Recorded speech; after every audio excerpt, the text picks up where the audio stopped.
Hello everyone, कैसे हो आप। मुझे पूरी उम्मीद है कि आपने जो भी चीजें प्रैक्टिस की हैं उसका रिजल्ट थोड़ा थोड़ा आना शुरू हो गया होगा, क्योंकि अभी जो भी हमने कॉन्सेप्ट्स डिस्कस किए हैं ये अंडरस्टैंडिंग के लिए नहीं थे, ये सिर्फ आपको रटने थे। एपिसोड 1, 2, 3, 4 में चीजें आपको रटनी थी। अब जो हम चीजें सीखेंगे वो आपकी समझ के लिए इंपॉर्टेंट है, और फिर उसके बाद हम देखेंगे कि रोजमर्रा की जिंदगी में कैसे उसे इस्तेमाल किया जाता है। ठीक है, चलिए देखते हैं आगे। आइए कॉन्सेप्ट बिल्डिंग की तरफ चलते हैं। हम शुरुआत करते हैं प्रेजेंट इंडेफिनिट से। प्रेजेंट इंडेफिनिट ग्रामर वाली भाषा हो गई, आपको इसको ध्यान नहीं देना है कि ये क्या है। इसका मतलब रियल लाइफ में इसकी जरूरत कहां पड़ती है उसको हम समझते हैं। अगर कभी भी सब्जेक्ट कर्ता किसी काम को बार बार करता है, अगर किसी काम को दोहराता है, तो उसे हम प्रेजेंट इंडेफिनिट कहते हैं। ठीक है, अगर ये स्त्रीलिंग के लिए है तो आप कह सकते हैं कि करती है, और बहुवचन के लिए अगर होगा तो आप कह सकते हैं करते हैं। ये एक तरीका होता है इसको समझने का कि आखिरी पार्ट में यानी कि लास्ट में अगर ता है, ती है, ते हैं आता है तो हम उसे प्रेजेंट इंडेफिनिट कहते हैं। ठीक है, तो अब बाकी सारे रूल्स हम समझ सकते हैं उसके अकॉर्डिंग, पहला तरीका। दूसरा, अगर कॉन्सेप्ट समझना है तो इसका मतलब ये हुआ कि किसी काम को आप बार बार रिपीट करते हो सकता है वो 10 साल में एक बार कर रहे हो सकता है वो साल में एक बार कर रहे हैं, या हो सकता है हर सेकेंड आप कर रहे हैं। जैसे मान लीजिए आप सांस लेते हैं तो मैं सांस लेता हूं, राइट। वो खेलती है, हम स्कूल जाते हैं। ये सारे सेंटेंसेस जो होते हैं ये प्रेजेंट इंडेफिनिट के होते हैं। ये बेहद महत्वपूर्ण होता है क्योंकि रोजमर्रा की जिंदगी में present indefinite and past indefinite का इस्तेमाल हम बहुत ज्यादा करते हैं। ओके, चलिए आगे इसको देखते हैं। सब्जेक्ट किसी काम को बार बार करता है, यहां पे हेल्पिंग वर्ब आपका लगता है डू एंड डज। जैसा आपने टेंस चार्ट देखा था, हेल्पिंग वर्ब डू हम प्लूरल केस के लिए लगाते हैं।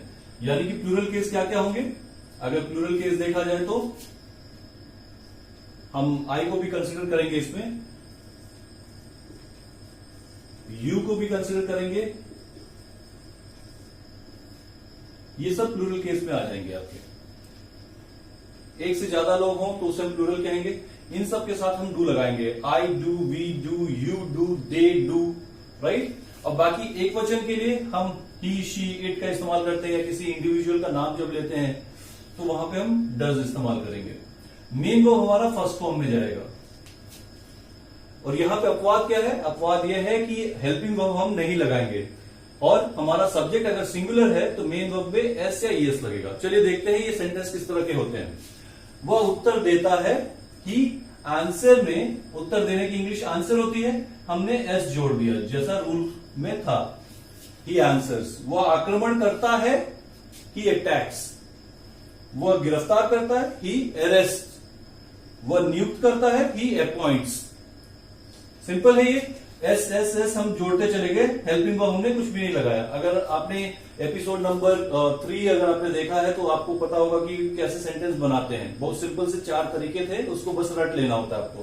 तो उस टेक्निक्स के थ्रू सबसे पहले हम सब्जेक्ट लगाएंगे, और फिर हमारा हेल्पिंग वर्ब नहीं लगेगा, फिर मेन वर्ब आ जाएगा। अगर इसमें कुछ ऑब्जेक्ट देते हैं, वह सवाल का जवाब देता है, फॉर एग्जाम्पल, तो आप इसको ट्रांसलेट करेंगे, ही आंसर्स द क्वेश्चन। अगर आप कहते हैं वह दुश्मन पे आक्रमण करता है, मान लीजिए अगर इस तरह का सेंटेंस हो, तो आप कहेंगे ही अटैक्स द एनिमी। यहां पे एक छोटा सा कॉन्सेप्ट ईएस का भी था जो हमने बताया था कि आपको समझाएंगे। नॉर्मली देखा यह गया है कि अगर शब्द के आखिर में ओ हो, जैसे गो, तो हम गोज लगा देते हैं। अगर शब्द के आखिर में सीएच हो, जैसे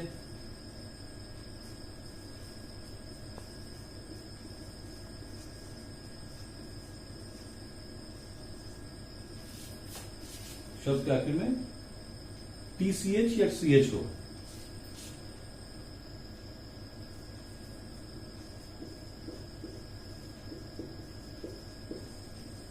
अगर डबल एस हो तो भी ईएस हम लगा देते हैं।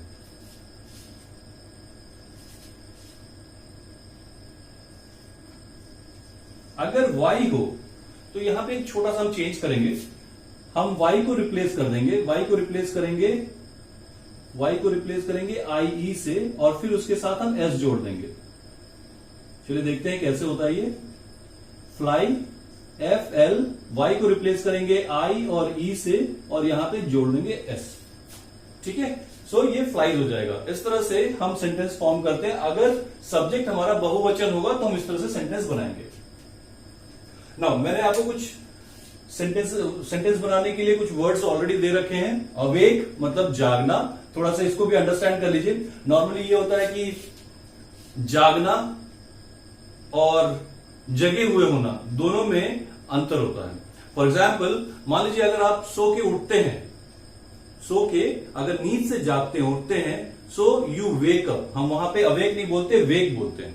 नींद से जागने को वेकअप कहते हैं। ठीक है, वेक, WAKE। और जगे हुए होने को, मान लीजिए अगर मम्मी उठा रही है आपको और कहती है कि उठ जाओ या जग जाओ, तो उसको इंग्लिश में कहेंगे वेकअप। और जगे हुए हो आप तो आप कहते हो मैं जगा हुआ हूं, तो आप कहोगे आई एम अवेक। चलिए, नेक्स्ट इज अराइव, यानी कि पहुंचना। आस्क मतलब पूछना। आस्क इंपॉर्टेंट इसलिए भी हो जाता है क्योंकि इसका प्रोनाउंसिएशन थोड़ा सा ध्यान देना होगा। आस्क, क लास्ट में आएगा, और इसमें सेकेंड फॉर्म में जब हम जाएंगे तो ईडी लगता है। वो बाद में समझेंगे सेकेंड फॉर्म ईडी कैसे लगता है, लेकिन प्रोनाउंसिएशन की बात करें तो आस्क से आज ड हो जाएगा, आस्ड, आस्कड नहीं होगा। ओके, एडवाइस सुझाव देना, अलाउ मतलब आज्ञा देना। तो ये हमारा सेंटेंस होता है प्रेजेंट इंडेफिनिट। हम इसे रोजमर्रा की जिंदगी में कहां इस्तेमाल करेंगे? रोजमर्रा की जिंदगी में हम इसे इस्तेमाल करते हैं अपने डेली रूटीन में।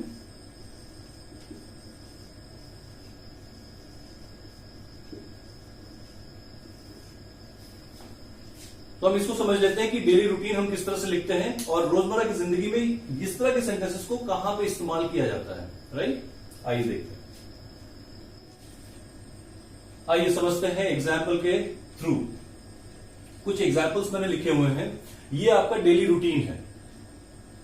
कुछ इस तरह से आपका डेली रूटीन होता है कि आई वेक अप एट 5 o'clock, मैं सुबह 5 बजे जगता हूं। आई डू मॉर्निंग चोर्स, मैं सुबह के नित्य काम जो भी होते हैं वो करता हूं। यहां पे 2-3 चीजें समझने लायक है। पहली चीज तो ये है कि आई डू मतलब करना, क्या करता हूं? Morning chores. अब ये चोर्स का मतलब होता है संबंधित काम, यानी कि सुबह संबंधित काम। अब आपको ये बोलने की जरूरत नहीं है कि मैं ब्रश करता हूं, मैं नहाता हूं, फिर मैं कपड़े चेंज करता हूं। ये सब तो हर दिन करते हो आप, और हर कोई करता है सुबह उठने के बाद। ये हमारे हैबिट्स में होते हैं, तो इसको हम मॉर्निंग चोर्स कहेंगे। अगर आप किसी को लाइक किचन में मदद करते हो, मम्मी को किचन में मदद करते हो, तो आप कहोगे I do kitchen chores, I help my mother in kitchen chores. आइए थर्ड सेंटेंस की तरफ देखते हैं। उसके बाद आप नाश्ता करते हो, मैं नाश्ता करता हूं, यानी कि अक्सर, बार बार, हर दिन। सो वहां पे हम बोलेंगे I eat breakfast, I have breakfast या आई टेक ब्रेकफास्ट। कोई भी एक वर्ब को आप लगा सकते हैं इसमें। ये आपका मेन वर्ब है, ये आपका मेन वर्ब है, ये आपका मेन वर्ब है। ये सब आपके मेन वर्ब्स हैं।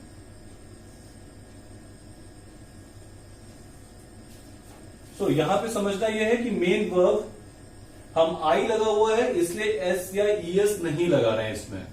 अगर इसी तरह से मुझे कहना हो कि मेरी मम्मी सुबह 5 बजे उठती हैं, तो उसकी इंग्लिश हो जाएगी माई मदर।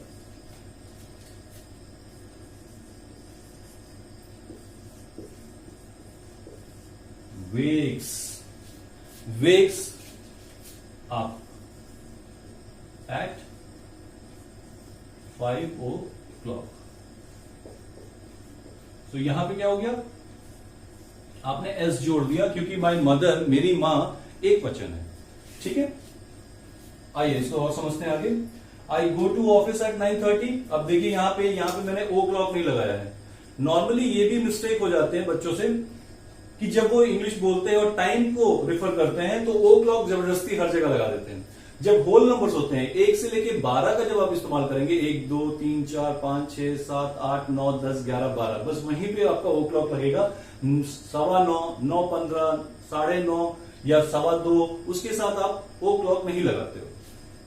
आइए इसको देखते हैं। I go to office at 9:30, मैं ऑफिस जाता हूं 9:30 बजे। I come back home at 6 o'clock, मैं शाम को 6 बजे घर आता हूं। अब शाम को नहीं लिखा है मैंने, आप इन द इवनिंग लिख सकते हो, अंडरस्टूड है ये। I watch TV with family members, मैं टीवी देखता हूं परिवार के सदस्यों के साथ या परिवार के साथ। आई टेक डिनर एट 8 o'clock, फिर से यहाँ पे टेक है, सो टेक की जगह पे आप हैव लगा सकते हैं, ईट भी लगा सकते हैं। So I take dinner at 8 o'clock, मैं 8 बजे डिनर लेता हूं, रात का खाना खाता हूं। I hit the bed at 10 o'clock, I hit the bed आप बोलिए या आई गो टू बेड बोलिए, यानी कि मैं सोने चला जाता हूं 10 बजे, यानी मैं सो जाता हूं 10 बजे तक। अब यहाँ पे जब आपको इंग्लिश आ जाएगी, अभी तो आप प्रैक्टिस करोगे इस सेंटेंस को, इसी तरह से कुछ और सेंटेंसेस आप अपने मन से भी लिखोगे, उसको प्रैक्टिस करेंगे आप। जब आपकी प्रैक्टिस हो जाएगी तो सेंटेंस को आप फिर जोड़ोगे। अभी हम सिंपल सेंटेंसेस की बात कर रहे हैं, फिर हम कॉम्प्लेक्स सेंटेंसेस की बात करेंगे। कॉम्प्लेक्स का मतलब होता है एक के पीछे एक सेंटेंस आप जोड़ के लय में बोलते हो। जैसे I wake up at 5 o'clock, do morning chores, eat breakfast, then I go to office at 9:30. After that, I come back home at 6 o'clock, watch TV with family members, take dinner by 8 o'clock in the evening, and finally hit the bed at 10 o'clock. So क्या हुआ, यहां पे आप sentence बोलते चले गए, बार बार आपने subject I का इस्तेमाल नहीं किया। ये तब होगा जब आप इंग्लिश में थोड़ा सा प्रैक्टिस कर लोगे, right? So this is as simple as possible, मैंने बनाया इसको, आप इसको थोड़ा प्रैक्टिस कीजिए। और ये प्रेजेंट इंडेफिनिट कॉन्सेप्ट में अगर आपको कोई डाउट है तो प्लीज कमेंट बॉक्स में जरूर लिखिए, उसका आंसर मैं पर्सनली आपको दूंगा। Thank you very much.